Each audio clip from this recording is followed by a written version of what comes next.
യേശുമാവ നമ്മുടെ രണ്ടുപേരുടെ ജാതകത്തില് പിച്ചെടുക്കാനുള്ള യോഗം ഉണ്ടായിരിക്കല്ലേ? അതെ. അവള് വേണ്ട കേശവമാവ, അവളോട് ഇനി സംസാരിച്ചാൽ ശരിയാവില്ല. അവൾ എന്നെ തെറ്റിദ്ധരിക്കുന്നുണ്ടോ എന്നൊരു സംശയം.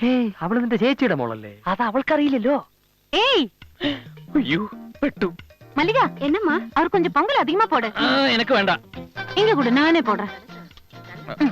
இப்படி கொஞ்சம் கொஞ்சமா சாப்பிட்டா எலும்பும் தோலுமா ஆயிடுவீங்க. உன்னோட பேர் என்ன? எதுக்காக கேக்குற? சும்மா கேட்டேன். நீங்க கேளுங்க, என் பேரு சொல்றேன். ஏன் கேட்க மாட்டீங்களா? கேளுங்களேன். പേരെന്നാ? பார்வதி. പർവ്വതോ? യേശു മോനൊന്ന് ചുമ്മാ ഇരിക്കുന്നുണ്ടോ? പർവ്വതല്ല, പാർവതി. நீங்க மலையாளிசா? ഞങ്ങൾ ഒറിജിനൽ തമിഴന്മാര് തന്നെ. ഞാൻ ഉസലം പറ്റിയ തമിഴ്, മാർത്താന്റെ തമിഴ്. യേശു മലയാളം മലയാളം. எழுந்துருங்க. മാപ്പ് തന്ന് മன்னிക്കണം. முடியாது. அப்பா அப்பா ഞങ്ങൾ കാല് പിടിക്കാം. ദൈവത്തെ ഓർത്ത കാലനെ അല്ല നിന്റെ അച്ഛനെ വിളിക്കരുത്.